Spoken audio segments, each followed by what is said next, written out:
Imagine signing a peace agreement with the hope of stability only to see it largely ignored and promises left unfulfilled. This is the reality with the Afghan Taliban today. Commitments were made to prevent Afghanistan from being used against other countries, to refrain from sheltering terrorist groups, and to pursue a political solution through dialogue. Yet much of this remains unimplemented, allowing parts of Afghanistan to serve as a safe haven for extremist activity. Flashback to 2020, the Doha Agreement with the US, a landmark pact where the Taliban swore on paper to kickstart intra-Afghan talks for a real political solution.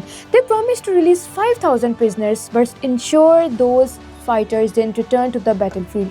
And crucially, they vowed no use of Afghan soil for attacks on other countries, no safe haven for terrorists like Al-Qaeda or anyone threatening global security. Then there is the 2024 trilateral deal with the UAE and Pakistan, another written commitment. The Taliban agreed to relocate TTP terrorists away from borders, stop infiltrations into Pakistan, all in exchange for fat relocation funds from the UAE. Sounded good, right? Verbal pledges piled on. No support for militants, engagement with the international community, respect for human rights, billion in aid flowed their way. $80 million a month from the US alone, plus UN donor cash. They got concessions, legitimacy talks, even diplomatic notes, but what did the world get? Lies. Deceitful, absolutely. Those released prisoners, most bolted straight back to the flight, fueling the insurgency that toppled Kabul.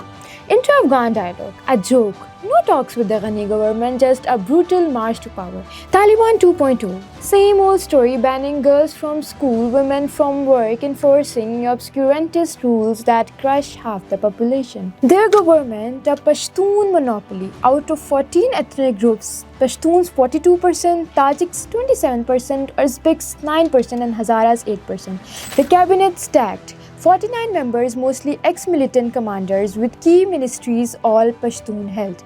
Kandahara Shura, pure Pashtun echo chamber.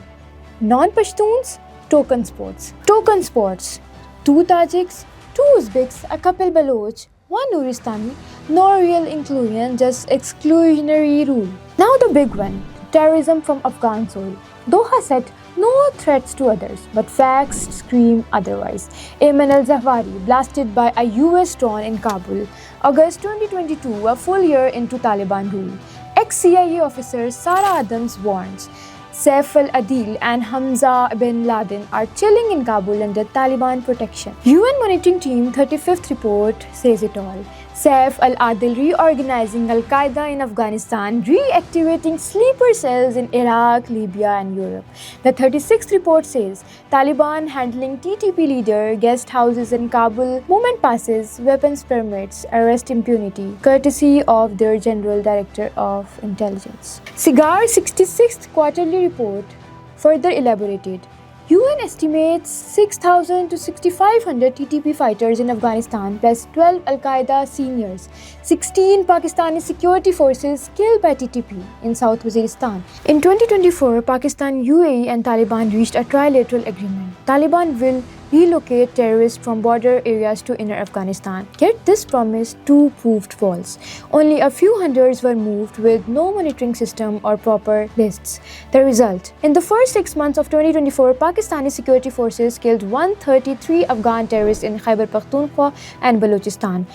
A total of 267 Afghan nationals were identified as involved in terrorism. On April 25, 45 Afghan terrorists were killed in North Waziristan. On August 7, 70 were eliminated in Sambaza Zoo. The Taliban even requested the return of the bodies. That was an extraordinary acknowledgement of Afghan involvement in attacks on Pakistan. 58 TTP and BLA camps in Afghanistan with Kabul's full knowledge. NATO gears worth $7 billion. Funneled to anti-Pakistan proxies, boosting their power. Unama Media Freedom report says that 256 arbitrary journalists arrested, 130 tortured, 75 threats were updated. Aid money diverted to TTP under refugee assistance guise. Pakistan tried everything since 2021. 4 foreign minister visits, 2 defense minister, DG ISI missions, 5 special rep trips, 5 secretary meetings, 1 NSA visit, 8 joint coordination sessions. 2 225 border flags, 836 protest notes, and 13 demarches. Sustained goodwill met with betrayal.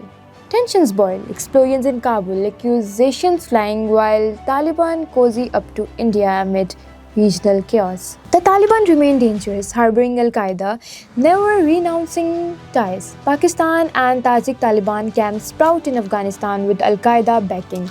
This isn't governance, it's a terrorist syndicate in power. The international community must wake up, hold the Taliban accountable, or slap on punitive measures. Freeze the funds, isolate the region, support real change.